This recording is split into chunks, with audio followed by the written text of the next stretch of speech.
Salut à tous et bienvenue dans ce nouvel épisode de Hoop Culture. On espère que vous êtes en pleine forme. En tout cas, Théophile Messer qui est comme chaque semaine avec moi, lui, il a l'air pas mal, même si il manque un peu de lumière, ça c'est sûr. Est-ce que tu nous confirmes, Théo? Oui, c'est clair. On a enfin eu la confirmation scientifique du fait qu'il fait un temps de merde quand même en région parisienne depuis 2 ans d'affilée. Comme je te le disais, l'an dernier, j'en avais ras-le-bol vraiment, mais ça fait du bien de se dire, tu vois, que c'est pas simplement ce que t'es mal luné ou t'es un petit peu en dessous, c'est scientifique, quoi. C'est, voilà, un temps de merde depuis 2 semaines, je sais pas si, depuis 2 ans, je veux dire, si je sais pas si vous avez vu l'info, donc il n'y a pas eu, en 2 ans, pas eu 3 jours de suite sans nuages en région parisienne. C'est quand même magnifique. Toi, tu connais pas ce problème? Non, Hein, j'ai pas ce problème. Nous, il pleut 3 jours d'affilée, où il y a des 3 jours d'affilée, des nuages, les gens deviennent tarés, cinglés, se dévorent entre eux. Faut être honnête, il y a encore des cadavres au milieu de la rue parce qu'il a plu 3 jours là. Donc voilà. Non, non, mais ici, c'est vrai que c'est très curieux, hein. Et c'est ce que je te disais, on en parlait un petit peu en dehors. Pourtant, moi, j'ai vécu à 16 ans en région parisienne, mais quand j'étais petit, et mes 16 premières années, et je n'ai aucun souvenir. Tu vois, c'est marrant, hein, de mauvais temps, d'être enfermé, de dire bah aujourd'hui on ne peut rien faire parce qu'il pleut. Je n'ai aucun souvenir de ça. C'était vraiment comme quoi tu avais autre chose à penser certainement. Mais, euh, mais voilà, vraiment, je te plains un petit peu. Tu es un petit peu palo, mon ami. ouais, bah, Il est temps que je tu t'avoue, descendes dans le sud. c'est ça exactement. Mais en fait, j'aurais dit comme toi, hein, Pierre Ramon, parce que moi, quand j'étais gamin, finalement, il pleuvait. Enfin, j'ai joué au basket sur des terrains mouillés ou sous la pluie, et je fais du skateboard sur des terrains qui dérapaient. Ça nous empêchait pas d'être dehors et de faire des trucs. Mais là, c'est vrai que depuis 2 ans, là, c'est un un petit peu rude. Alors que je suis pas particulièrement sensible à ça d'habitude, mais bon. Écoute, dans 2 semaines, je descends voir mon pote Pierre Ramon à Marseille. Hein, en plus, on a fait une spéciale Marseille la semaine dernière avec Erwan Abotrette, à qui on passe le bonjour et qu'on remercie encore de sa présence. On s'est régalé, donc j'ai hâte d'y être. Et merci de nous avoir suivis si nombreux et de vos bons retours suite à l'émission d'Erwan. Donc, ne venez pas que parce qu'il y avait Erwan. Continuez de venir petit, petit, petit, petit, car il y a plein de choses à vous proposer dans cette émission. Aujourd'hui, bah, on va se faire un petit peu un tour de l'actu. Il s'est passé plein de choses. Il y avait plein de choses. Souvent, avec Théo, on échange en dehors de Hoop Culture sur notre petit groupe là.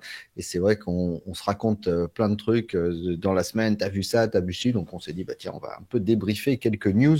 Et Théo, bah, les news, elles ont été quand même pas mal vampirisées par l'événement de ce week-end qui n'a pas été la blessure d'Anthony Davis pour beaucoup, mais plutôt le Super Bowl 59 qui a eu lieu à la Nouvelle-Orléans. Voilà, je voulais savoir de la première question, est-ce que toi le Super Bowl c'est quelque chose chaque année qui est un événement qui t'intéresse ou c'est quelque chose qui te passe au-dessus de la tête comme la science passe au-dessus de la Maison Blanche en ce moment? Écoute, non, c'est un truc qui m'intéresse de loin. Disons que, bah, gamin, surtout une fois que je te l'avais raconté, je crois une fois que j'ai réussi à récupérer mon premier décodeur pirate et pouvoir avoir accès à Canal+, bah, c'était un des rendez-vous de l'année, quoi. Le mater en direct, comme le All-Star Game, comme les quelques matchs de basket, comme les combats de Mike Tyson qui duraient 30 secondes. Voilà, c'est des trucs pour lesquels je me levais. Donc j'ai des souvenirs de Joe Montana et compagnie, voilà, vraiment, vraiment à l'ancienne. J'ai continué à le faire plus jeune avec des potes, hein, quand on se retrouvait pareil pour le All-Star Game, pour des grands événements comme ça. Là, ça fait un moment quand même que j'ai un peu décroché, mais habituellement, je regarde quand même, alors pas, je me lève plus, mais je regarde le lendemain du Super Bowl, tu vois, j'essaie de voir au moins des récaps, suivre un petit peu. Et c'est vrai que cette année, c'est assez fou parce que je pense que c'est la première fois depuis je sais pas combien de temps que le trade de Luka Doncic a été tellement surprenant et énorme qu'il a réussi à manger quand même une bonne partie de la couverture américaine qui d'habitude à ce moment-là est uniquement centrée sur le Super Bowl. C'est que j'ai même été pris de court en fait, j'avais pas percuté que que c'était le week-end dernier. Et alors j'ai pas hésité à me lever, mais je m'étais dit bon bah je regarderai peut-être le match demain. Puis quand j'ai vu le score, je me suis dit que j'avais rien raté. Donc c'est un truc que j'ai fait long, mais c'est un truc que j'aime bien, mais que je suis plus de très près. J'ai mon pote Romain que je cite souvent dans Dope Culture, qui lui est à fond là-dessus, etc. Donc c'est lui qui me tient au courant des infos, mais je suis pas vraiment de manière assidue. Bah, oui, après on peut pas tout suivre, hein. C'est toujours pareil. Bon, la NFL a l'avantage de durer de août à février. C'est une fois par semaine, mais si vous y mettez à fond, il y a un match le jeudi, un match le dimanche, le Monday Night Football après, qui est là. Voilà, donc c'est quand même un bel événement en soi, mais c'est vrai complètement vampirisé par Luka Doncic et le trade auprès des observateurs, parce que les vrais fans hardcore de NFL, la NBA est loin, loin, loin, loin, Bien sûr. très, très loin derrière. Je crois presque en 8e position dans les audiences américaines à ce niveau-là. Mais vampirisé par le trade de Luka, mais pas que Théo, puisque est-ce que tu avais entendu cette fameuse histoire, puisque Kansas City avait la possibilité de marquer l'histoire cette semaine, en étant la première équipe à réaliser un triplé, et il y a eu tout un imbroglio juridico-grammatical, on va dire, sur le fait que les Chiefs auraient ou n'auraient pas le droit d'utiliser l'appellation three-peat qui appartiendrait à un certain Pat Riley. Non, écoute, j'ai vu ça de très loin. J'ai pas su, tu sais, parfois sur les réseaux sociaux, j'ai vu passer le truc, mais je me suis dit, il faudrait que je vérifie quand même si ce que j'ai vu c'est bien vrai, si tu sais comment c'est, faut quand même mieux double checker ses sources. Donc j'ai pas regardé, non, j'ai pas suivi que ça avait fait à ce point une polémique et que ça avait ça aussi occupé l'opinion publique. Oui, alors, pour reprendre le truc, le mot three-peat, alors j'en savais fichtre rien, ça aurait été quelque chose qui aurait été évoqué par Pat Riley, alors peut-être à l'époque du fameux back-to-back des Lakers en 88, 87 et 88. Donc, il avait peut-être évoqué ce nom-là. Est-ce qu'il l'aurait déposé? J'en ai aucune idée. Mais en tout cas, on en a beaucoup parlé et les observateurs ne se sont pas gênés pour dire, et certains joueurs des Eagles de Philadelphie qui ont brillamment donc remporté ce Super Bowl et qui sont arrivés, enfin, au bout de 3 minutes, tu sais, c'est comme quand tu regardes un match de basket et tu sens qu'il y a une équipe qui va mais mordiller l'autre et jusqu'au sang, quoi. Et que l'autre, il est pas du tout. Alors, soit ils sont arrivés avec un peu de suffisance, soit ils sont arrivés un peu crevés parce que si vous pensez que le marathon médiatique d'une finale NBA, c'est quelque chose, le marathon médiatique d'un Super Bowl, ils sont à Las Vegas, enfin, ils sont sur place une semaine avant. Il y a des conférences de presse tous les jours. C'est non-stop. Des événements, des soirées, des balles, enfin, c'est plus maintenant avec Internet, les influenceurs et tout, mais c'est dans tous les sens. Donc il y a 1000 distractions, sauf que les Eagles, eux, apparemment, ils se sont bien nourris de cette histoire qu'on leur racontait. Et comment on va faire pour utiliser le three-peat, pas three-peat, il va falloir dire triplé.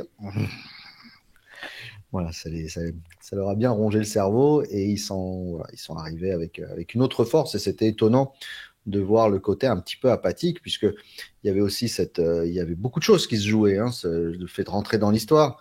Alors aux États-Unis, c'est un petit peu, il y avait ce côté beaucoup de haters des Chiefs de Kansas City qui en avaient marre qu'ils soient là. Alors qu'ils en avaient marre de voir Taylor Swift, c'est des conneries tout ça un petit peu. Mais nous, en France, on connaît ce sentiment, hein, on aime bien les outsiders, on n'aime pas trop les dynasties, on trouve ça trop long. Mais donc l'histoire se marquait là, et puis l'histoire se marquait aussi parce qu'il y a un débat quand même, qui n'est pas LeBron Jordan, mais qui était Patrick Mahomes, Tom Brady, Bah ouais. pour savoir qui se rapprochait du GOAT, pas du GOAT. Bah ouais, carrément. Et puis c'est vrai que c'était aussi. Ça fait combien de temps qu'il n'y avait pas un Kelsey qui avait gagné, qui avait gagné le Super Bowl du coup aussi j'ai pas suivi Ah bah les un derniers Kelsey, épisodes. ça faisait l'an dernier, puisque ils avaient fait un Ah ben, doublé je suis déjà. bête. Bien sûr, bien sûr. Bien sûr, et bien sûr. Ben non, si l'an dernier, bah, il y était du coup, si c'était le doublé Kelsey. Ah oui, ouais, Kelsey, Ah ils oui, avaient gagné les 2 dernières années, dont l'année, pas la précédente, celle d'avant, contre son frère. c'est ça. Et le titre d'avant, c'était celui de. C'était. Et avait été remporté par les Eagles. Qui a gagné avant les Chiefs? Tu vois, je te pose des questions, ce qu'on Ah devrait bah jamais là, vu faire qu'on en était sur direct. le tripit, on était Ouais. sur deux, et je crois qu'avant, je me demande si c'était pas, je sais plus qui avait gagné. C'est une bonne question. C'était Je, peut-être Philadelphie qui avait gagné, puisque je crois qu'il y avait un Kelsey qui était déjà champion. Ouais. Donc ça faisait Ouais, longtemps. je me mélange peut-être, c'est ça que je m'étais dit. Je pensais que ça avait été Philadelphia, puis deux titres des Chiefs, et puis désormais du coup Philadelphie, mais Je crois que je c'est me suis Los peut-être Angeles qui trompé. a gagné avant. Ah bah C'était les voilà, Rams ok, avec c'était Odell les Rams Beckham alors. Jr. Je pense Ok, que c'était les Rams d'Odell Beckham qui a été ok. fortement bien accueilli avec une standing ovation au NBA Games de Paris. personne ne l'a reconnu. Ah oui, c'est vrai. C'est vrai, c'est vrai. Non, mais voilà. Bon, du coup, je me suis mélangé les pinceaux. En tout cas, et pour Patrick Mahomes et bah, Tom Brady, de toute façon, je sais pas si c'est possible. Là, le nombre de bagues quand même de Tom Brady, ça me semble compliqué à rattraper. Ce que j'aime beaucoup, et ce que je tombais sur un article vraiment intéressant, toujours dans la suite du trade de Luka Doncic, qui concernait Patrick Mahomes, un sujet vraiment intéressant scientifique sur, comment dire, pour réhabiliter un petit peu les dad bod. Je sais pas si toi tu sais pas ce que c'est parce que toi tu es un athlète de haut niveau, mais pour les gens comme moi c'est rassurant. Donc les gens qui ont des corps de darons en gros, qui ressemblent pas à des athlètes, et voilà, voir en détail que finalement il faut qu'on ait une mauvaise interprétation de ce que c'est qu'être athlétique, de ce que c'est qu'être en forme, et que effectivement ce qui paraît à l'œil n'est pas forcément la réalité, et que des joueurs comme Luka Doncic, comme Patrick Mahomes, mais probablement aussi comme Tom Nikola Brady, Jokic comme Tom Brady, tout ou Tom simplement. Brady, et tu as raison, voilà, sont en fait vraiment des athlètes hors normes, simplement. On quantifie pas les bonnes choses en fait, et qu'on fait pas attention aux bonnes choses pour se rendre compte de ça. C'est quelque chose qui m'avait marqué je crois que c'est dans le livre Drive de l'autobiographie de Larry Bird, où il parlait de ça et il disait moi on dit que je suis pas athlétique parce que je cours pas vite et que je saute pas haut, mais par contre j'ai une coordination œil-main qui est quand même au-dessus de la moyenne. Je suis capable de faire des Bien choses sûr. sur un terrain que d'autres sont pas capables de faire. Donc je trouve ça toujours intéressant, ces questions autour des qualités athlétiques des joueurs. Mais oui, effectivement, je sais pas, toi t'as un avis au sujet de Patrick Mahomes, qui il lui reste encore un paquet de temps pour C'est briller ça. dans la ligue, donc sa carrière est loin d'être terminée. Mais toi, je sais pas, dans ton panthéon personnel, t'avais déjà un endroit où tu le plaçais, comment tu voyais sa trajectoire? Bon, c'était très attendu de voir s'il était capable de réaliser ce fameux triplé qui n'avait jamais été fait auparavant. Ensuite, on a vu, c'était très triste parce qu'on a vu un Mahomes perdu, incapable de réagir, incapable de motiver ses troupes. On le voyait sur le banc de touche, complètement sidéré et bêté, d'ailleurs, comme Travis Kelce, qui a les yeux dans le vague tout le long. Euh, voilà, je pense que c'était vu un peu peut-être gagnant avant, mais alors refond surface des images d'un Super Bowl où Tom Brady était mené 28-3 au milieu du troisième quart-temps, et qui était en train de dire on peut y arriver, on y va, et qui motive tout le monde. Et donc, bah, elle est terrible cette image parce qu'en effet, on voyait cette faculté à être le leader qu'on attend. On a droit à un jour sans, mais c'est vrai qu'un jour sans sur un Super Bowl, c'est très compliqué. C'est très compliqué. C'est au-delà d'être scruté. C'est-à-dire, je ne sais pas combien il y a de caméras sur un Super Bowl, mais c'est complètement fou. Tout le monde est filmé, il y a une caméra, et quand on sait le nombre de joueurs qui sont sur le banc de touche, il y a des images des coachs en tribune, en même temps sur le public. Enfin, c'est complètement fou la réalisation d'un Super Bowl. Donc, est-ce que un petit peu à la manière, parce que bon, évidemment, on compare avec LeBron, on compare avec la finale de 2011, où LeBron passe complètement à côté, bien qu'il ait déjà joué une finale avant, donc on pouvait pas, on n'a jamais su pourquoi il avait été écrasé à ce point-là. À voir. Et là où tu as raison, c'est qu'il est jeune, et est-ce que c'est pas maintenant qu'on va voir sur la saison à suivre ce que c'est qu'un grand quarterback? Mais ça peut, oui, je pense que ça, il s'est montré, il a pris la responsabilité de cette défaite. Il fait un match cataclysmique, quoi, c'est-à-dire complètement cata à ce niveau-là, à son niveau à lui. Et oui, ce sera une vilaine marque dans son histoire, en tout cas, ça c'est sûr. Ouais, et puis s'il rebondit, et comme les Américains savent très bien faire, ça sera au Oui, contraire tu sais, bien la sûr. deuxième origine de sa légende. Mais tu parlais des caméras, mais ce qui est fou aussi, c'est les prises de son, en fait, parce qu'on se rend compte que je sais pas comment ils font pour récupérer autant de prises de son partout de ce qui se passe sur le terrain, alors qu'il Mhm. doit avoir un bruit infernal dans le stade, je veux dire, ils peuvent même pas être tous, ils sont pas tous, tu vois, équipés de micros. Ça doit rendre un petit peu paranoïaque quand même, hein, de dire t'es en train de jouer ta vie sportive, hein. Comment dire, je modère mes propos plutôt, mais tu es en train de jouer un match avec autant d'enjeux, et en même temps, tu peux pas être complètement libéré. Tu dois quand même te dire un petit peu, bah, peut-être que je suis filmé. Comme tu sais, maintenant sur les bancs NBA, on voit les joueurs qui se parlent sur Bien le sûr. côté, ils mettent la main devant leur bouche en se disant, si jamais on est en train de lire sur mes lèvres, etc. C'est Ouais. quand même pas simple.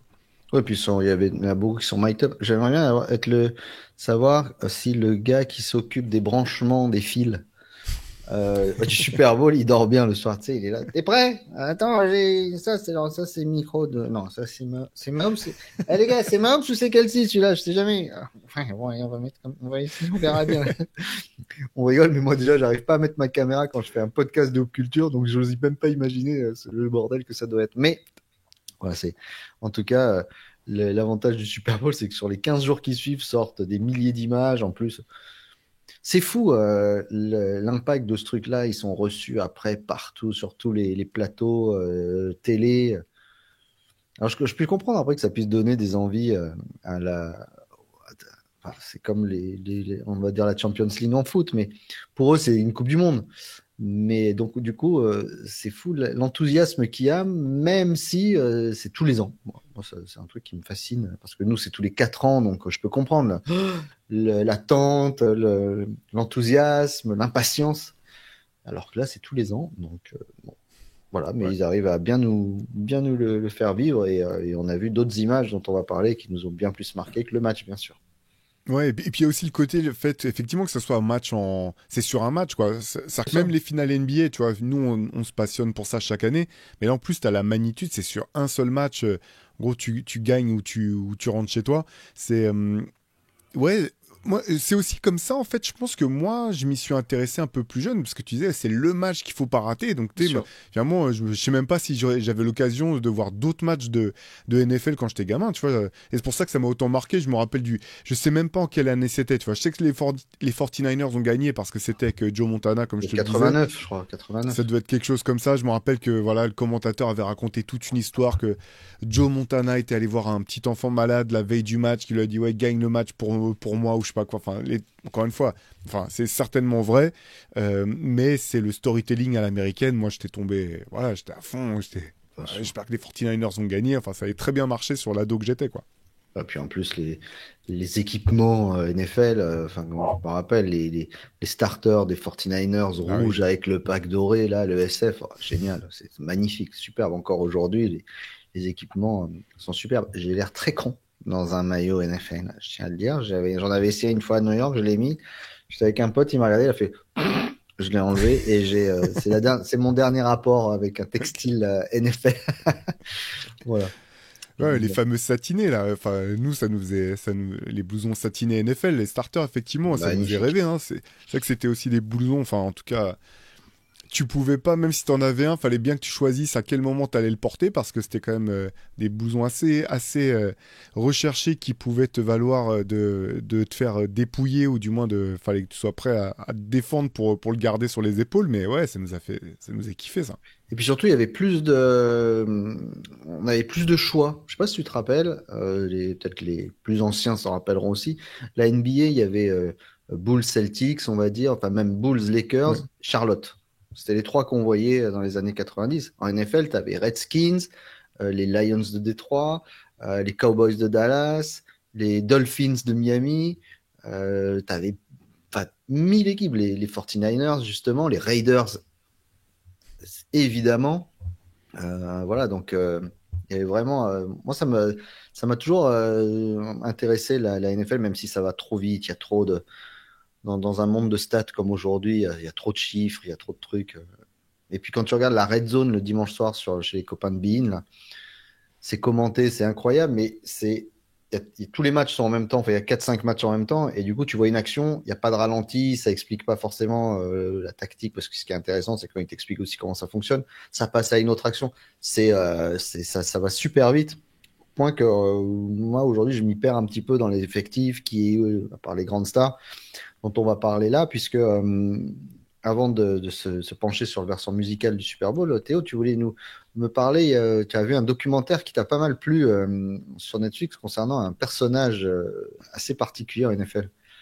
Ouais, alors ça m'a vraiment intrigué ces documentaires sur Netflix sur le joueur Aaron Rodgers que vous connaissez certainement si vous suivez ne serait-ce que de loin la NFL. Tu vois, même moi, je voyais qui était Aaron Rodgers. Je savais que c'était un des meilleurs quarterbacks de sa génération. J'avais aussi je l'avais aussi en fait, comment dire, pris conscience un peu plus précisément de qui c'était durant le Covid parce que j'avais vu qu'il y avait eu des, j'ai pas suivi en détail, mais il y avait eu des polémiques. Alors tu vois, je vais te dire ce que j'en avais retenu et ce qui est un peu clarifié dans le documentaire. Tu vois, il m'a semblé comprendre qu'il aurait menti à son équipe en disant qu'il avait été vacciné alors que ça n'avait pas été le cas. J'avais pas suivi ça en détail, donc je sais pas précisément ce qui s'était vraiment déroulé, mais c'est ça un petit peu que j'avais en tête. Et quand j'ai vu ce documentaire, bah, j'ai eu envie de le regarder, ce qui m'a refroidi au début. Et finalement, je l'ai regardé, mais c'est au début. Dès que tu le mets, tu captes en fait que c'est produit par Aaron Rodgers, que donc c'est toujours un petit peu gênant quand même ces documentaires qui sont produits, financés par la personne sur qui est fait le docu, surtout des personnages où comme ça que tu sens comme étant sulfureux ou un petit peu comment dire clivant. Euh, Au bout du compte, je l'ai regardé quand même, je l'ai trouvé intéressant, vraiment intéressant en fait. En gros, pour vous expliquer, Aaron Rodgers, ceux qui connaîtraient pas ce qui s'est passé, en fait, il était c'est quoi, aux Packers, hein, je me trompe pas, Green Bay À Packers. Green Bay, tout à fait. Ouais. Voilà, finalement, il change d'équipe, il arrive aux New York Jets, il est sur la fin de carrière, le public new-yorkais s'enflamme en se disant bah, c'est la pièce manquante, il va pouvoir nous permettre de jouer le titre, et sur la quatrième action de son premier match avec les Jets, il se fait le tendon d'Achille. Donc fin de saison, et en gros on le suit pendant toute sa rééducation parce que son objectif c'est de revenir à temps pour les playoffs si l'équipe est qualifiée pour les playoffs. Donc on le suit sur toute cette partie-là. Voilà, ouais, t'allais dire quelque chose, Pierre, Oui, et avant. puis on s'est dit surtout, pardon, je te coupe une seconde, beaucoup de gens se sont dit fin de carrière, parce Ouais. qu'il faut savoir qu'il a la quarantaine. Ouais, exactement. Oui, c'est vrai que j'ai pas précisé qu'il est effectivement sur la fin. Et donc en fait, on voit en fait, on suit donc toute sa rééducation et au fur et à mesure, on voit aussi, bah, on retraverse sa carrière, des moments clés, on en apprend plus sur sa famille, on apprend et on comprend qu'il est plus du tout en contact avec sa famille, qu'il y a une rupture très nette. On voit l'histoire dont je parlais là au sujet du Covid, on pourra en reparler après, Pierre Armand, peut-être pour expliquer un petit peu ce qu'il en ressort. On voit son tempérament et bah, ce qui force un peu quand même l'admiration dans le documentaire malgré tout, hein, pour tous ceux qui ont fait du sport, comme le sport, c'est bah, la passion qu'il met dans sa rééducation. En gros, tout le monde lui dit c'est impossible de revenir aussi vite. Et un peu comme d'autres qu'on connaît, hein, les Kobe et les autres qui disent non, non, mais il n'y a rien qui est impossible. C'est quoi le plan? Dites-moi ce qu'il faut faire, je vais tout faire. Et en gros, finalement, il n'a pas l'opportunité de rejouer parce que les Jets leur saison se passe trop mal, mais il était aux portes effectivement de pouvoir revenir en temps record pour la fin de saison. Finalement, il a repris la saison d'après, quoi. Toi, tu l'as vu aussi, hein, le documentaire, Pierre, tu me disais. Ouais, ouais, je l'ai vu. Alors c'est vrai que quand on parle pour ceux tu as raison, qui ne suivent pas la NFL ou qui s'y intéressent que de très loin, quand on parle d'une saison NFL, elle démarre en août, elle finit en février. Ce qui signifie que si vous voulez être prêt pour les playoffs, c'est début janvier, mi-janvier, grand maximum. Donc quand on se pète le tendon d'Achille mi-août, il faut être là, août, septembre, octobre, novembre, décembre, même pas 5 mois, ce qui est physiologiquement impossible. C'est-à-dire ce que tout le monde dit. Bon, ils n'ont pas les mêmes moyens physiques, etc. Lui, il se met en tête, c'est comme ça, c'est pas autrement. Tout le monde lui dit, mais attends, non, tu risques non seulement de te répéter, mais en plus, voilà. Et donc, on voit des images complètement dingues où il se fait opérer. Et une semaine plus tard, il marche presque sans, et il va saluer tout le monde. Bon. Je suis comme toi, c'est lui qui produit le doc. Et malgré ça, il est perché. Mais alors, c'est même Kairi à côté, c'est le mec a les pieds sur terre. Alors, une terre plate, mais une terre quand même. Et, euh, et Aaron Rodgers, en se produisant lui-même, il montre un personnage complètement perché. Mi-glauque, mi-attachant, t'as envie d'être son pote, et en même temps, tu te dis, mais qu'est-ce que c'est ce connard? Voilà. Donc, j'aurais adoré voir un documentaire, pas par lui, quoi. Tu vois, c'est Bah ça ouais. le truc. De voir ça, parce que quand tu dis sulfureux, on est toujours à la limite du faut le cancel quand même, faut dégager ce mec-là. Il est complètement cinglé. Alors on le voit dans sa rééducation, il part faire des retraites, machin, il fume des trucs dans des banques. L'autre, il se montre en train de faire ça. Enfin, c'est assez étonnant. Après, performance est là, son palmarès parle pour lui, Hall of Famer sans problème. Et, euh, et encore une fois, c'est mi-salcon, mi-attachant, parce que il est fascinant ce personnage. Il y a des moments, il ressemble à Steve Carell, donc tu as envie de rigoler avec lui, et il y a des moments, pas du tout. Donc voilà. Mais je sais pas quoi penser de ce documentaire, et finalement, à la fin, je sais pas toujours pas trop quoi penser d'Aaron Rodgers. Mais je suis totalement d'accord avec toi, en fait. C'est ça qui est marrant, en fait, c'est de se dire, le gars, mais c'est pas le seul, en fait. C'est-à-dire qu'il est tellement pris dans ce qu'il a en tête qu'il se rend pas compte de l'image qu'il donne. Et notamment, il y a ces passages-là, je les ai vraiment trouvés intéressants. Il fait une retraite, effectivement, où il va prendre de l'ayahuasca avec un groupe de personnes. C'est pas sa première expérience. C'est quelque chose qui est... moi, je suis pas du tout... je suis pas du tout porté sur les drogues dures ou douces, mais c'est quelque chose je trouve intéressant intellectuellement en fait. Tu vois, je suis toujours quand même à l'écoute des gens qui racontent leurs histoires, notamment sur ce genre de choses avec ce type d'hallucinogène. Et en fait, ce qui est marrant, c'est que tout le truc est sur le côté, c'est un retour à la terre, voilà, c'est roots, c'est machin, et en même temps, toi, tu regardes, tu dis, mais attends, mais en fait, les mecs qui leur font faire l'expérience, mais ils ont trop, c'est ils ont trouvé le job parfait en fait. Ils doivent faire Bien sûr. payer une blinde ce genre d'expérience. Tu sens que tout est hyper, tu sais, comment dire, friqué, avec tout un tas de rituels qui sont certainement qui viennent probablement et certainement de vrais rituels authentiques, mais c'est vraiment, enfin, tu sais, je vais le dire comme ça, c'est ayahuasca pour Bobo blindé en Bien fait quand tu sûr. vois tout le rituel. Et donc c'est ce décalage qui est hyper, hyper étonnant tout au long du documentaire. Et moi, ce qui m'en est ressorti, alors c'est de la psychologie de comptoir. Hein, j'ai aucune info. Encore une fois, j'ai vu le documentaire, mais je connais quasiment rien d'autre de la vie d'Aaron Rodgers. Mais moi, ce qui m'en ressort, qui ressort, je trouve, c'est que tu dis, lui, il a eu un trauma.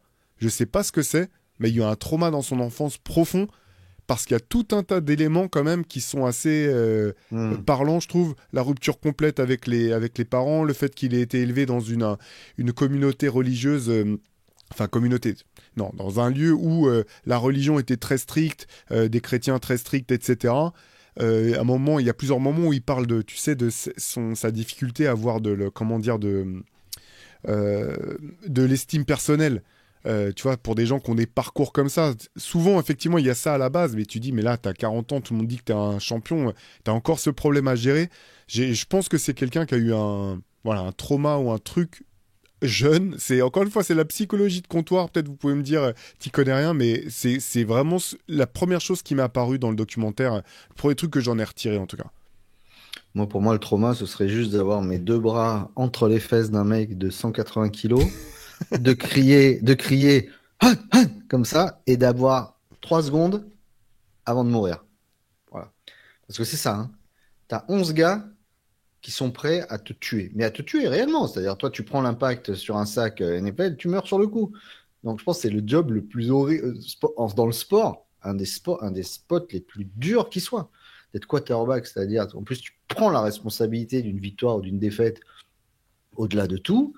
Et il faut que tu gères l'attaque, le machin, le bidule. Enfin, et encore une fois, faire attention, chaque impact peut déterminer ta santé et ta carrière parce que on l'a. En plus, ce qui est fou, c'est qu'il se pète tout seul sur un appui. Et c'est la chose encore plus folle, c'est que encore plus qu'au basket, l'explosivité en NFL, elle est permanente sur un quarterback, encore une fois. Il a 3 secondes pour analyser, pour lancer un ballon, pour prendre ses appuis. Il faut voir le footwork d'un quarterback. Je sais pas si tu as déjà vu, tu regardes Ouais. le footwork d'un Patrick Mahomes, par exemple. Il est toujours en mouvement, il regarde, il a un casque, et il analyse tout, il part en courant, il a ça d'ouverture, il faut qu'il... Enfin, c'est complètement fou. Donc, c'est à la fois admirable et à la fois, oui, en effet, tu sais pas trop quoi en penser. C'est autant j'imagine bien Joachim Noah faire des trucs comme ça, mais vraiment beaucoup plus authentique. Autant Hmm. là, bon, bah, enfin, ces trucs où tu es censé te retrouver avec toi-même dans une sorte de contemplation et que tu as 17 caméras autour avec des gens qui savent qu'ils sont filmés et qui n'en ont pas l'habitude. Bon, voilà. Mais c'est intéressant à regarder. Moi, je suis toujours friand de voir comment des sportifs se préparent, comment Pareil. des sportifs décident de se remettre là-dessus. Alors, il n'aurait pas démarré. Alors, voilà, c'est ça. Il décide de faire ce documentaire sur son arrivée à New York et bim, il se pète. Donc c'est sûr que l'histoire elle est limite trop belle et que ceux qui ont écrit ce documentaire, ils ont dû tout déchirer en disant bah finalement on va le faire autrement. Ça c'est sûr. Mm. Ouais. Donc cette urgence-là, elle est intéressante aussi. Donc regardez-le ce documentaire sur Aaron Rodgers. Même si vous n'êtes pas fan à fond de NFL, vous êtes fan de sport et vous verrez ça.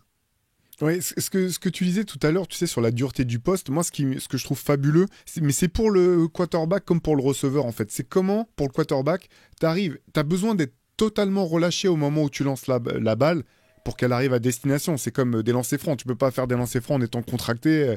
Il faut que tu sois relâché alors que tu sais qu'il y a un tank, probablement, qui est lancé à pleine vitesse et qui va te percuter. Et c'est Et qui arrive de exactement dos que tu vois pas. Exactement, et c'est la même chose pour le receveur qui doit se retourner et être suffisamment relâché pour pouvoir capter le ballon en sachant qu'il y a un mec qui est dans son short et qui va lui mettre un tampon de Ah l'espace.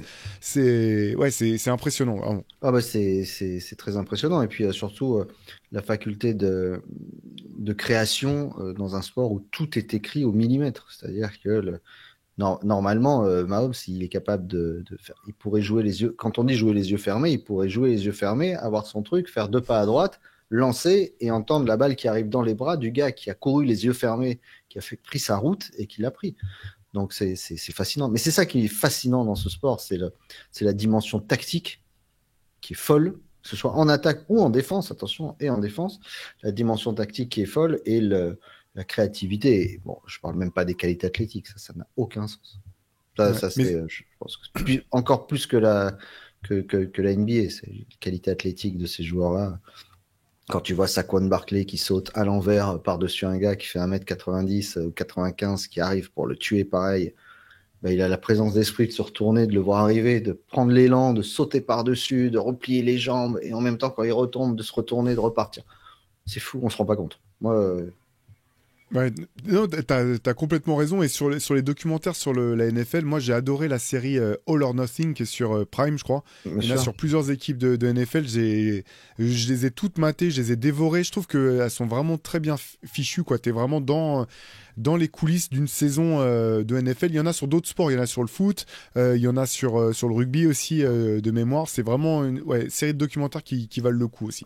Puis c'est le sport d'équipe le plus abouti, un des plus aboutis que je connaisse, dans le sens où il y a une question qui a été intéressante, là, qui a été posée, où des gars disaient, un journaliste posait des questions aux joueurs de Philadelphie, là, en disant est-ce qu'un homme normal, une personne lambda, qu'on prend dans la rue, serait capable de gagner 1 yard en NFL à la course. Et les mecs disent oui, si tu as la ligne offensive des Ouais. Eagles qui t'ouvre, qui est capable de t'ouvrir la voie, tu le prends, le yard. Et c'est fou, ça. Bon, après, tu meurs. Après, après, c'est comme Thanos, tu sais, t'es un mec qui arrive et pouf, tu pars en poussière, t'es désintégré. Mais oui, c'est possible. Et ce sport d'équipe où tout le monde, et tu vois, quand parfois tu as un receveur qui part et tu as les autres qui arrivent pour dégager tout le monde autour, pour lui faire la voie libre, c'est vraiment passionnant. C'est Mm. vraiment passionnant. Mais c'est un sport de cinglé, de décérébré complet. Par contre, quand tu t'imagines la violence et tu vois de ces types qui décèdent très jeunes, j'ose même pas imaginer ce qu'ils prennent depuis qu'ils ont 12 ans pour arriver à ce physique et à endurer la douleur de jouer chaque semaine parce que c'est totalement anormal. Ouais, et puis quand tu vois le turnover, en fait, il y a très peu de Bien joueurs sûr. qui jouent longtemps. Les salaires sont pas garantis comme en NBA. C'est d'une Mm, violence dingue. ouais, c'est une violence folle. C'est pour ça que quand tu vois les Tom Brady qui sont 7 fois champions à 40 ans encore, qui remportent des. Même Aaron Rodgers, tu vois, bon, Mm. qui sont exposés en effet, et ça, c'est que le match. Donc, et c'est ça depuis qu'ils ont 12 ans, quoi. Bref. Ce match était donc un petit peu tout pété, et crois-moi que quand il y a un blowout en NFL, c'est très très long, c'est très très long, surtout un Super Bowl. Ça dure des plombes, il y a des coupures pubs dans tous les sens, et nous on n'a pas les pubs, donc on peut même pas en profiter. Mais à la mi-temps, il y avait quelque chose qu'on attendait beaucoup, nous en tout cas, peut-être pas tous les gens qui votent républicains et qui étaient dans le stade, mais nous on attendait ça avec impatience. C'était Théo, l'arrivée de Kendrick Lamar, bien sûr. Ouais, parce que c'était lui donc qui était donc le Super Bowl qui se passait à la Nouvelle-Orléans et c'est lui qui était prévu pour la mi-temps. Ben, Moi, alors, bah, je vais donner mon sentiment. J'étais un peu partagé, en fait. Alors, bon, je devrais plus être étonné de ça, mais en fait, de toute façon, dans les réseaux, il y a personne n'est partagé, quoi. C'est que soit c'est Kendrick Lamar, c'est le meilleur show depuis qu'on n'a jamais vu, soit c'était ah, j'ai détesté. Moi, j'ai pas détesté. J'ai pas trouvé que c'était la performance la plus impressionnante que j'ai pu voir. Peut-être parce que je suis pas tout à fait la cible, même si j'aime beaucoup Kendrick Lamar. Finalement, l'essentiel des morceaux qu'il a fait, c'est pas voilà, c'est pas ceux qui sont parmi mes préférés. Par contre, j'ai trouvé la scénographie impressionnante. J'ai trouvé les chorégraphies vraiment réussies, notamment le moment où tous les danseurs s'assemblent et puis ça forme le drapeau américain. Là, j'ai trouvé ça vrai. C'est l'image que j'ai préférée, je pense, du show de Kendrick Lamar, c'est ce moment-là. Et puis après, on pourrait y revenir. Il y avait tout un tas de messages directement envoyés à Drake une fois de plus, avec notamment le fait qu'il joue finalement le morceau Not Like Us. Donc voilà, en fait, musicalement, j'ai pas adoré, j'ai trouvé ça bien fait, malgré tout. Ça, j'étais pas étonné, hein, parce que ses performances, quand même, scéniques sont quand même souvent impressionnantes, hein, que ce soit aux Grammys ou autre. Kendrick Lamar, c'est quand même vraiment costaud. Mais voilà, j'ai trouvé ça intéressant, mais j'ai pas été subjugué, personnellement. Moi, j'ai trouvé ça extraordinaire. Ok. Euh, je m'explique. C'est extraordinaire alors je sais plus, le 10 février ou 9 2025, et ça. Euh, Sachant qui était dans les tribunes, sachant le climat qui doit régner là-bas, qui doit être très très lourd. Il faut savoir qu'Hendrick Lamar, il est booké au Super Bowl depuis bien, bien, bien avant le début de l'élection aux États-Unis. Donc il vient, c'est pas loin de rendez-vous en terre inconnue, mais c'est rendez-vous en terre très hostile. Tu vois, il arrive là, moi je trouve qu'il sort. euh, il a la possibilité depuis novembre de dire on va faire un show différent. Mais prends Samuel Jackson, il n'y a Ah pas, oui. il y a pas une once de couleur dans ce qui se passe. Tout est sombre. Le seul vrai couleur, c'est son jean bleu horrible des années 90 de C'est Tectonic. clair. Dégueulasse, que quand il pleuvait, je me rappelais, il y avait toutes les filles qui avaient les jambes mouillées jusqu'aux genoux parce que l'eau gorgeait par ce truc qui touchait par terre dès le début des années 2000. Euh, mais c'est sans concession. Voilà. C'est quoi? C'est limite, c'est quoi? Si c'est la dernière, on y va à fond, quoi. Hmm. Parce que donc il y a l'oncle Sam qui est là et qui est comme peut l'être Samuel Jackson avec les yeux globuleux, ultra agressifs, c'est trop ghetto et tout, tu sais, en regardant le public, tout ça. Il y avait ce côté, ils étaient allongés sur la voiture sous un lampadaire, ils avaient tous le gris tu vois, c'était très très agressif. Moi, si vous traînez sur les réseaux, vous avez vu sûrement des images de de gens qui regardaient alors tu voyais toute la communauté afro-américaine qui était au taquet devant ce truc-là, et de l'autre côté, la communauté blanche réac qui était complètement effarée par ce qui se passait, et ça montrait le- la division du truc, mais moi je trouve qu'il fallait beaucoup, beaucoup, beaucoup, beaucoup, beaucoup de cojones pour sortir ça. La performance euh, artistique, elle est ce qu'elle est, hein. Il n'y a pas une seconde de playback. La voix, elle est comme ça. Petite stat marrante, il fait sur son show, il fait plus de yards que toute l'équipe de Kansas City pendant le match. Et c'est vrai, ça a Incroyable, été ça. calculé, ouais, ouais, c'est assez marrant. Donc voilà, et bon, alors là, alors c'est sûr, le mec arrive, en fait, pendant 12 minutes, il tease Not Like Us, mais il arrive tout de suite. Il dit, qu'est-ce que tu vas le faire? Tu vas pas le faire, tu sais, avec les filles qui font I know Ouais. you're gonna do it. C'est génial, tu vois. Hmm. T'as toute la musique. Alors, beaucoup de gens attendaient All Right, etc. Mais faut se rappeler qu'il l'avait fait il y a 2 ans quand il était à Los Angeles avec Dr. Dre, etc. Il fait quelques titres de son répertoire. Et là, bon, évidemment, il oblitère de manière définitive. D'ailleurs, Théo, pas tarder parce qu'après, on a les obsèques de Drake. Donc, donc voilà, bah, c'est sûr, il le nomme, alors il dit pas le mot, le pire mot, mais il part sur son A minor qui fait le tour du monde, 133 millions de vues, Serena Williams qui arrive de nulle part. Faut savoir que c'était l'ex de Drake qui est là, qui apparaît en plus 2 secondes d'un côté, 1 seconde de l'autre. Donc les gens font waouh, qu'est-ce que c'est? On a bien vu, waouh, c'est bien elle et tout. Et on est de retour. Ouais, la fin, c'est un roller coaster, tu vois, c'est une Hmm. machine à laver et tu sors de là. En effet, peut-être la première partie, la partie avec Sisa, très chiante. Elle est en playback. Elle se roule par terre. Je n'ai pas trouvé ça très élégant, très joli. Mais le reste, enfin, tu sors de là, c'est puissant quand même. C'est socialement puissant en plus. Moi, j'ai trouvé que c'était très fort. Très fort, mais Ouais, non. surtout, profitons parce que l'an prochain, mec, c'est Garth Brooks et, et tout Fox News qui choisit le. On va avoir un putain de concert de country que Maroon 5 à côté c'était du hip-hop, tu vois. Non, mais en fait, je partage ton avis sur effectivement la symbolique. Moi, c'était vraiment musicalement en fait que j'ai pas été plus pris que ça. Tu vois, en fait, j'avais été bluffé par il y a 2 ou 3 ans là, quand c'était Dr. Dre, là, ce dont tu parlais. En fait, je l'ai pas regardé au moment où s'est fait le Super Bowl. J'ai dû le regarder 3 semaines après, peut-être, tu vois, parce que j'en avais tellement entendu parler. Et en fait, j'ai pris une claque parce que j'ai trouvé que il y avait pas de fausse, enfin tout s'enchaînait et en fait j'ai kiffé musicalement du début à la fin. Là mais je te dis c'est certainement subjectif, c'est peut-être parce que c'est pas les morceaux que je préfère de Kendrick. Moi aussi en fait je me disais bah j'attendais qu'il joue Alright notamment à un moment tu sais on voit des mecs qui sont perchés sur des lampadaires. Si bon bah ça c'est le comment dire le signal que derrière il va faire alright parce que dans le clip c'est un petit peu pareil. Et effectivement, j'ai lu après, j'avais complètement oublié que justement dans le show de Dre, ce que tu disais, il avait joué ce morceau-là à ce moment-là. Oui, Donc mais ça, je le comprends. il y a le petit rappel quand même. Ouais, oui, C'est truffé oui, de détails et de de. détails de fou, quoi. Ouais. Complètement. Et ça, je suis d'accord avec toi. Toute la symbolique, tous les messages cachés. Encore une fois, là, vraiment le coup du drapeau américain, je trouvais ça non seulement malin, mais vraiment l'image, elle est très très forte.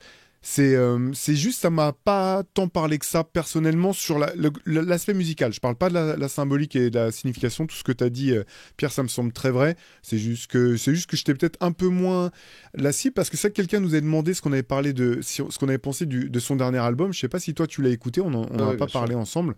Moi, c'est vrai que c'est le premier auquel j'ai pas accroché en fait. Tu Moi, c'est vois, pareil. j'ai Plus une pas réussi à mixtape pour rentrer moi dedans. qu'autre chose. Parce que l'esthétique aussi un petit peu, c'est-à-dire que je vais le redire, j'aime pas le morceau, j'aime pas trop le morceau Not Like Us en fait. C'est un carton, mais j'aime pas sa manière de poser sa voix, j'aime pas trop l'espèce de tu sais, enfin, il a ses différentes manières il a différentes voix en fait, Kendrick, plusieurs manières de rapper avec différentes voix. Et j'aime pas l'espèce de gimmick qu'il a là-dessus et qu'il a sur tout le début de l'album, en tout cas du dernier album. Je l'ai certainement pas suffisamment écouté, hein, ça je veux bien le reconnaître, mais j'ai pas particulièrement accroché. Donc je pense que c'est pour ça que ça m'a pas, voilà, j'ai pas été époustouflé musicalement comme je m'attendais peut-être à l'être. Alors, tu vois, moi, le sentiment que j'avais eu quand j'avais vu le halftime show avec Dre, etc., c'était de me dire, ça, c'était mon rap d'avant. Parce que mine de Oui, rien, oui, oui, bien t'avais sûr. quand même, si tu les prends un par un, on était pareil. On était mi-hypé, mi-gêné. Parce que Mary J. Blige, tout ça, Eminem, comment il s'appelait, 50 Cent qui fait des pompes à l'envers. À part quand Kendrick Lamar arrive, même Snoop Dogg, il fait le tonton un peu, tu sais, qui fait sa danse d'habitude. Tu vois, on se disait, ah, c'était pas mal avant. C'était ça, tu vois, tu montrais limite à tes gamins en disant, tu vois, c'était ça, moi, que j'écoutais. Tandis que Kendrick Lamar, c'est le premier halftime show que je vois ultra dans l'instant, ultra Hmm. moderne, en disant, je me suis dit, bah, moi, c'est ça mon hip-hop aujourd'hui. C'est celui-là que j'ai envie de voir. C'est celui-là qui me plaît. C'est pas la trappe de machin, de Young machin, de YG machin. Ouais. C'est celui-là qui m'intéresse. Ultra conscient et tout. Si tu regardes les autres halftime shows, à chaque fois, c'est des sortes de rétrospectives Oui, c'est vrai, t'as raison. d'artistes, comme on a vu avec Dre, comme on a vu avec Rihanna, comme on a vu avec Usher. Usher, moi, ça m'a glacé de gêne, quoi. Je me dis ça, mais qu'est-ce que ça a mal vieilli. Mais ils sont là pour ça, pour brosser. C'est une récompense pour brosser une carrière. Et tu vois donc l'évolution de leurs morceaux, même s'il y en a génial. Mais Kendrick Lamar, en fait, tu vois, il brosse pourtant. Alors, il fait pas. Mais il aurait fait Bitch Don't Kill My Vibe. mais qu'est-ce que c'est moderne aujourd'hui? Il y a pas un moment où tu te dis, ah, celui-là, ça date, ça c'est daté. Ah, ça, c'était pas la Rihanna je préfère la Rihanna d'aujourd'hui d'avant. L'autre, mon pote, il est linéaire. Voilà, il est comme la ligne de vie de Drake. Il est tout droit comme ça. Ça fait... Donc voilà. Et en fait, c'est passionnant. Et plein de petits détails commencent à sortir. Et moi, je savais pas. Et il y a alors pour les musiciens, je fais court. Après, on va parler de basket un peu parce qu'il y a beaucoup de gens qui vont nous dire, ouais, on parlait que de NFL, mais encore une fois, c'est la globalité. On est sur la culture en général. Mais cette fameuse phrase A minor, tu vois, il avait son collier avec un A, alors tout le monde s'est dit. Mm. Voilà. Musicalement, il faut savoir que c'est une gamme. La gamme A mineur, A minor, c'est la mineur qui donc part sur le clavier, qui fait donc A minor, c'est A mineur qui fait qui s'oppose à C major. Alors, tu as le majeur et le mineur, tu vois, tu as ce truc-là. Et il faut savoir que la gamme, donc A minor, qui est là, c'est que des cases blanches, c'est que des touches blanches. Et donc, tu as tout le débat derrière sur, tu sais, le fait que Drake est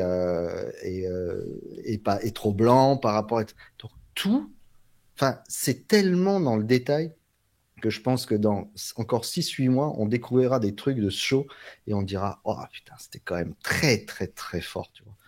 Et c'est un lyriciste parce que n'est pas Drake. Voilà, je pense que c'est là où Drake s'est terminé, s'est plié, c'est que Drake est incapable d'écrire, n'écrit pas, et donc ne peut pas aller jusqu'au bout de ce clash, parce que si un jour les autres disent, bah, vous savez quoi, vous êtes mignons, on va faire comme Jake Paul et on va vous mettre sur une scène, on va vous donner un micro chacun, et vous allez vous défoncer. Mais l'autre, il sait pas faire. Il peut pas. Il y a des images de lui qui font des freestyles où son téléphone tombe en panne et il sait pas faire. Il a du talent, Drake. Il n'y a rien à dire là-dessus. Mais c'est un interprète particulier qui se reconnaît entre mille, sa voix, etc. Mais il n'y a pas de niveau par rapport à. Enfin, toi qui aimes le hip-hop, c'est pas un mec qui fait des battles. C'est un mec de studio. C'est un mec qui va être là sur scène. Il a une présence. Il est ce qu'il est. Mais là, il s'est fait écrabouiller. Et dans ce milieu-là, toi-même, tu le sais, Théo, ça fait 40 ans que tu suis le hip-hop et que tu as vu toutes les bagarres et tout ce qui va avec, un mec qui répond pas à un truc comme ça dans la minute, il est mort, c'est fini. Si tu sais pas, tu peux pas répondre à ça. Alors maintenant, genre dans ce live, il paraît qu'il le joue le morceau, tu sais, style, regardez, moi ça me touche même pas, j'ai du second degré, tu parles. Ça doit être une torture. Ce qui s'est passé là, avec à la fin les lumières game over, c'est une torture. Ouais, c'est clair. Après, bon, moi, j'ai jamais accroché à Drake, en fait. J'ai jamais accroché. Je veux bien croire que... Et comme toi, je nie pas son talent. C'est juste, il fait pas une musique qui me touche, mais ça, c'est pas grave, c'est accessoire. Je pense malgré tout qu'effectivement, il a quand même écrit beaucoup. C'est pas simplement un interprète. Et là où Kendrick a été bon, en fait, c'est qu'il l'a pris à son propre jeu. C'est-à-dire qu'il a fait à Drake ce que Drake a fait à d'autres, ce que Drake avait fait à Meek Mill, ce que Drake avait... Notamment à Meek Mill, en fait, où il s'était pas... En fait, au lieu de faire un morceau de battle en se disant bah, je vais faire un morceau hyper hardcore et puis ceux qui sont fans de lyricisme vont se prendre la tête et dire que je suis le meilleur, il avait fait un banger de club. C'est ça. Et c'est exactement ce que Kendrick a fait. Il a fait un morceau qui a été l'un des plus joués partout autour de la planète pendant un an. Et c'est là où il a gagné définitivement la battle. Après, voilà, cette battle m'a pas passionné. Drake a eu... Bah, en fait, c'est le retour de bâton. Et c'est aussi... c'est lui l'instigateur. Donc... il a joué, il a joué avec le feu, il a fait l'erreur effectivement il a fait une version à un des morceaux là où il avait utilisé une intelligence artificielle qui le faisait rapper avec la voix de Tupac. Forcément, bah, les ayants droit à Tupac ont crié au scandale et étaient obligés de retirer son morceau, etc. Et puis derrière, Kendrick, là où je suis d'accord, c'est que le niveau de lyricisme n'est pas le même en fait. C'est-à-dire que Drake, c'est un excellent songwriter. Tu peux pas faire une carrière comme celle de Drake sans avoir de talent.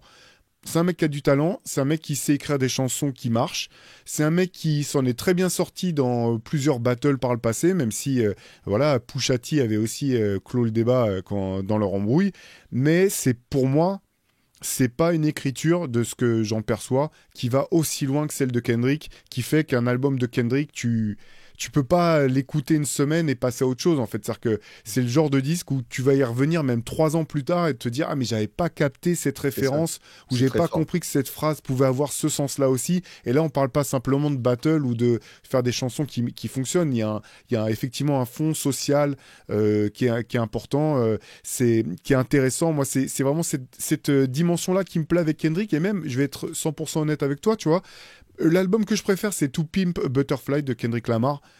Parce qu'il est truffé de références musicales, du P-Funk à tout ce que tu veux. En fait, tu peux le miner comme tu veux. Mais même, en fait, dans ce disque-là, il y a des choses que j'aime pas forcément musicalement, dans le sens où ça me plaît pas forcément, c'est-à-dire que je le mettrai pas pour le plaisir, mais par contre que je vais écouter, réécouter parce qu'il y a matière à décortiquer, Bien à sûr. réfléchir aux paroles, à la musique, à l'arrangement, à la petite phrase, etc. Et moi, il se trouve que c'est le type de musique, et même artistiquement, en fait, c'est ce qui m'a toujours plus porté, plus plu, pardon, c'est les choses où t'as à manger, quoi. Il y a à manger, à creuser, à te poser des questions sur toi, sur la société. C'est le genre de choses qui peuvent te faire changer un petit peu ta manière de voir une question. Tu t'étais jamais posé cette question-là de cette manière-là. C'est dans ce sens-là où je pense que c'est pas le même. Ouais, je veux dire niveau peut-être, mais ça enlève rien au talent évident. Enfin, je pense que Drake doit avoir. C'est juste, fait pas la musique qui me parle. Je dirais que tu parles d'Anthony Davis et de Luka Doncic, tu sais. J'enlève Non, pas le attends, talent d'Anthony Davis, rien. C'est juste, ça me c'est parle, pas faux. me parle pas. Au fait, en revenant sur cette histoire, on va tourner la page du Super Bowl, on va parler de basket. Est-ce que tu sais ce qui s'est passé en avril 1998? Je sais tellement pas ce que tu vas me sortir. En avril 98. C'est la dernière fois, Ah, c'est. Vas-y, dis-moi, vas-y, vas-y. c'est la date du dernier match des Mavs où il n'y avait ni Luka ni Dirk Nowitzki dans le roster. C'est magnifique comme Tu te magnifique rends stat, compte? ça. Putain, ben, Avril 98. avril 98 ans. Comme déjà, un, le temps passe vite, et deux, comme tu te mets à la place Des fans. des fans qui. Et d'ailleurs, un grand bravo au front office. Tu parlais de Doc Rivers qui jette ses joueurs sous le bus à chaque fois. Quand le front office de Dallas dit mais nous, on est derrière Nico Harrison, à quel moment tu soutiens ton gars tout en disant bon, on va quand même vous rembourser $2000 sur les billets parce que franchement, je serais à votre place, j'aurais grave les boules, ou alors on vous rembourse l'abonnement, mais on le soutient à fond. C'est une super idée qu'il a eue pendant Anthony. À quel moment tu fais ça? Bah, C'est tu ouais. vois le message que tu envoies à tes fans et à tes dirigeants en disant, bon, ok, on soutient ton truc, mais on va quand même leur rendre leur argent, parce que ce que tu viens de faire, on peut pas ne pas leur rendre leur thune. Oh, C'est incroyable. En fait, ce qui est fou, c'est que je pense vraiment qu'ils avaient pas mesuré le shitstorm qu'allait s'abattre sur eux. impossible que tu mesures pas Mais, ça. mais en fait, en fait, cette phrase-là, tu peux la mettre tout du long du trade, en fait. C'est pas possible. Mais sinon, je comprends pas, en fait. Moi, j'avais jamais entendu de ma vie qu'une franchise remboursait des places après un trade. Mais jamais ça n'arrive. Ça n'arrive jamais, en fait. C'est dire à quel point ouais, quand même, ouais, le shitstorm a été fou. J'ai toujours pas les mots, hein, on va pas. Enfin, Mais on peut en pareil, parler un petit peu, on n'en a pas parlé ensemble, Pierre Armand, mais tu vois, ce qui était marrant, si, ça je peux raconter comme anecdote, parce que tu regardais le premier match d'Anthony Davis avec les Mavs. Moi, j'étais pas devant ma télé et je regarde mon téléphone, je vois que tu m'as envoyé un message, tu me dis, ouais, les Mavs, c'est fort avec Anthony Davis, et, et purement pour blaguer, je t'envoie un petit je vous gif. jure, je vais vous le montrer, je vais vous dire. c'est, eh, si vous avez si un jour vous avez le numéro de Théo, ce qui pour moi est presque tu sais, quand tu dis quel est le numéro du gars le plus connu que tu as dans ton numéro, moi j'ai Théophile Messer, mais, Ça me masse, mais, la barre est pas haute, mon pote. mais ne parlez jamais de votre joueur préféré parce que, regardez, le mec, je lui dis, ils font kiffer Dallas. Il me dit, j'ai pas vu, il se passe quoi? Je lui envoie la capture d'écran du score. Regardez, je vous le montre, hein. Capture d'écran du score. Il me dit, ah ouais, chaud. J'ai dit, AD au taquet et défense serrée. Le mec m'envoie un gif comme ça et il me dit, blessure dans. Et voilà. Et au moment où la barre arrive au bout, l'autre, il se tient l'entrejambe et c'est terminé. Voilà, donc t'es quand même un sacré chat noir, ça je tiens à le dire. Mais, Mais, je- mais c'est, voilà, qu'est-ce que tu veux faire? mais je culpabilisais parce limite je culpabilisais parce qu'en plus moi j'aime bien Anthony Davis. C'est pas la question en fait. Le talent d'Anthony Davis c'est fou. Enfin mais c'est toute la rhétorique du on échange notre meilleur joueur parce qu'il est pas assez en bonne forme physique pour faire venir Anthony Davis. Mais rien que ça c'est taré en fait. Tu compares avec Shaq, quoi. Non mais là c'était beau aussi parce qu'en fait effectivement la phase avec tu sais, je vois la quote sur Instagram et tout de suite je bloque sur chaque quoi. Donc je Alors, l'envoie à la tous mes quote, potes. pour dire aux Vas-y, gens, vas-y, t'as c'est raison. le propriétaire de Mavericks qui dit que, nous, que dans l'ensemble, on a toujours admiré les joueurs, les gros bosseurs comme Jordan, Kobe. Et le mec dit, et Shaq. En fait, quand je vois ça, tout de suite, C'est ouf. j'envoie tous mes potes. Je dis, mais le mec, il a dit Shaq, c'est un truc de fou. Et je pense que ça va être juste une blague entre nous. Et puis derrière, en fait, non. Tout le monde est autant choqué que moi du fait que tu cites Shaq. Alors que Shaq, c'est le parfait exemple, en fait. C'est le parfait exemple du mec qui est jamais arrivé en forme physique, mais qui était tellement fort que les franchises, je veux dire, euh, avant 2004, en 2002, jamais les Lakers auraient tradé Shaq, en fait. Ils pouvaient arriver dans l'état de forme qu'ils voulaient. Orlando a fait l'énorme erreur de penser qu'ils allaient pouvoir négocier avec lui et quand même qu'il resterait. Il s'est barré à la première occasion. Donc, ouais. Je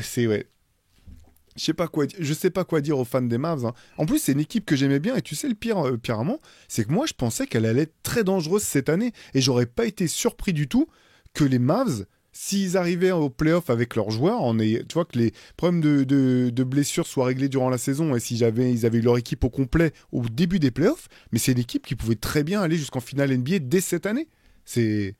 Je suis d'accord. Je suis d'accord. On pouvait. Enfin, quand on pense à Luka Doncic, MVP de l'Euroleague, champion d'Europe, demi-finale, finale de conf, finale NBA, etc., tu te dis la suite logique est que bah, peut-être qu'il en perdra 5 des finales, mais moi, j'étais persuadé qu'il pouvait retourner dès cette année, avec un sentiment de revanche de fou. Et quand je le vois là, il est là, ouais, LeBron qui lui dit rentre pas avec nous, c'est nous qui. Enfin, tu prends le lead. Il est gêné, il est pas heureux. Il est pas content. Ça se voit, il est pas heureux. Mm. Enfin, il est souriant, hein. Mais déjà, Luka Doncic, il sourit pas comme ça. Il sourit pas comme ça, Luka Doncic, il sourit comme ça. Ou il sourit quand il regarde Devin Booker en lui disant je vais te fracasser. Il sourit pas. Donc, je sais pas. Et puis, ça marchait bon, bref. Tout ça pour dire que moi, je pense que j'ai écouté 72 heures de podcast sur cette histoire, avec que des gars qui donnent des super arguments, et j'ai toujours pas réussi à en sortir un qui me dit, voilà, c'est ça. Voilà, bah, on n'en parle plus. C'est bon, c'est réglé, on n'en parle plus, c'est fini. Tu sais, Antoine se moque souvent il y a genre, je sais pas, un journaliste, on peut dire ça, qui s'appelle Nick Wright, et il se marre souvent en l'appelant Nick Wrong, parce que c'est le genre de mec quand même qui prend des partis pris tellement forcés des fois que tu dis que ça a pas de sens. Et pour le coup, je l'ai entendu dire quelque chose une chose à laquelle j'avais même pas pensé, et pour le coup, il a 100% en raison. Il dit, il y a deux solutions en fait. Soit les Mavs, comment dire, se trompent complètement, et Luka Doncic est super fort et ils vont le regretter. Soit les Mavs ont raison et ils bossaient pas, mais dans ce cas-là, ça veut dire qu'il est encore plus fort que ce qu'on imagine. Parce que si à 25 ans, t'as emmené ton équipe en finale de conférence, en finale NBA, que t'es le deuxième meilleur scoreur all-time en moyenne des playoffs, et que tu bosses pas, ça veut dire que t'es encore plus fort que ce qu'on imagine. Et il y a peut-être un moment où tu vas te mettre à bosser, et dans ce cas-là, le potentiel, il est dingue. Donc en fait, il n'y a rien qui peut justifier, encore une fois, qui peut justifier ce trade. À part le fait que ce que j'avais sous-estimé, tu vois, Pierre Armand, c'est que je m'étais pas rendu compte à quel point Luka Doncic était un joueur clivant. Et en fait, il y a des tas de gens qui le Oui, détestent, voilà, qui aiment pas le voir râler, qui le trouvent pas bon coéquipier, ce que je peux comprendre et ce que je nie pas. Mais ça leur fait perdre de vue, je pense quand même, bien le sûr. niveau du gars, son âge et le skill set qui fait que jamais tu bouges, jamais une franchise te trade normalement, quoi. Mais même s'il bouffe 4 tubes de Pringles, goût, barbecue arménien et 3 savanes avec du Dr Pepper. Mais mec, si c'est ça, Lucas, mais fonce. Tu enlèves une boîte de Pringles, qu'est-ce que ça va être? Tu vois. C'est ça. Bon, bref. Euh, Il y a le All-Star Game ce soir, le match du All-Star Game qui va se jouer. Euh, sur tous les joueurs qui ont plus de 33 ans en NBA et qui jouent plus de 20 minutes par match, il n'y en a qu'un seul qui n'a jamais été All-Star. Est-ce que tu sais de qui je parle? C'est une excellente question.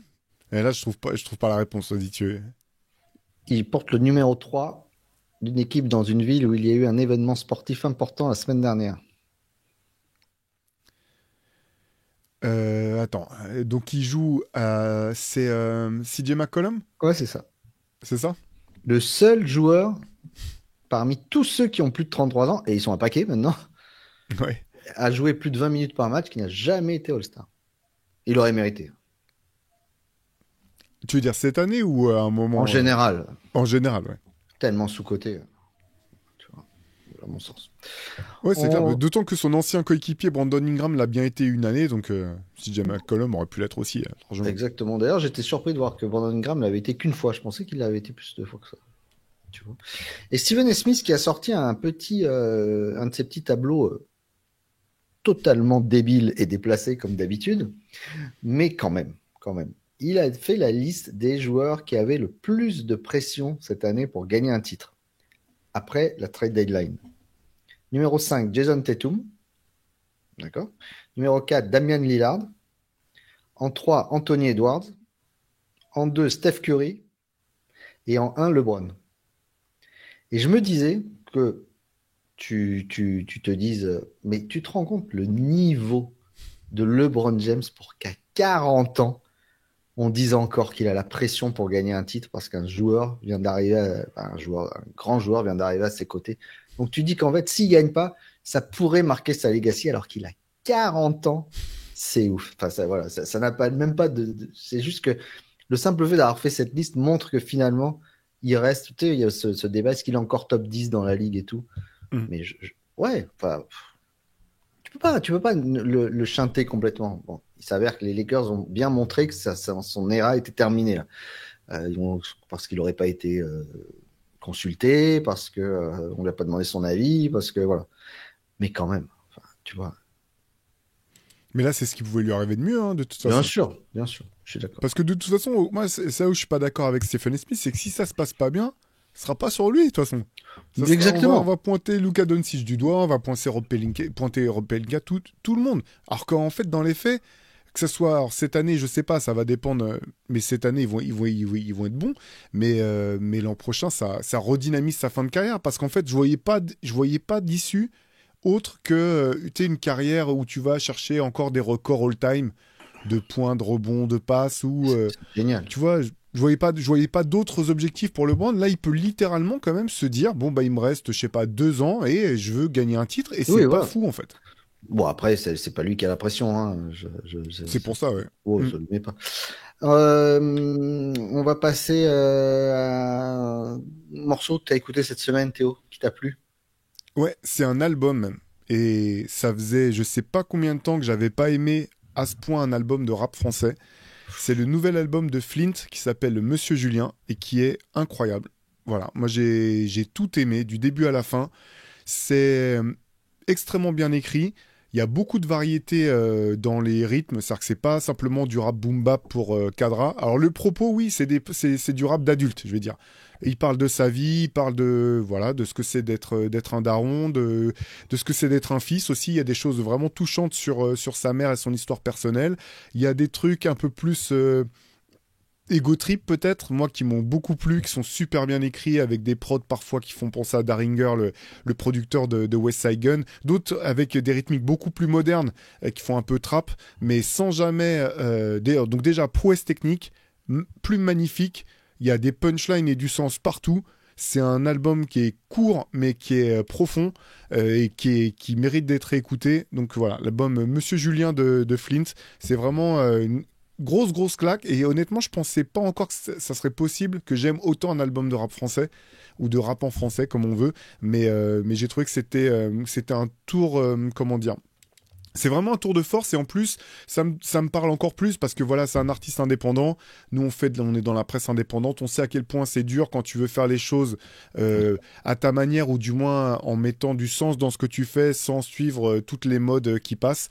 Donc ouais, allez découvrir l'album de Flint, Monsieur Julien. On vous met les liens comme d'habitude. Je crois que l'album est en précommande pour ceux qui voudraient l'acheter en CD ou en vinyle. C'est vraiment quelque chose qui vaut le détour. Moi, honnêtement, je l'ai précommandé direct. D'une part parce que j'ai aimé l'album, mais parce que j'aime la démarche et que, bah, comme on en a parlé plusieurs fois, Pierre Armand, bah, c'est bien quand tu peux soutenir les gens qui font des choses qui t'intéressent, que ce soit des auteurs, que ce soit des réalisateurs, que ce soit des artistes. Donc voilà. Bon, moi, je suis moins dans l'underground, je suis avec Moses Sumney, mais qui est quand même un peu dans l'underground quand même. En août dernier, il avait sorti un EP qui s'appelait Softcore. Il y avait un morceau que j'avais adoré qui s'appelait Hey Girl. Et Moses Sumney, il a décidé de réinstrumentaliser, oui, on va le dire comme ça, ce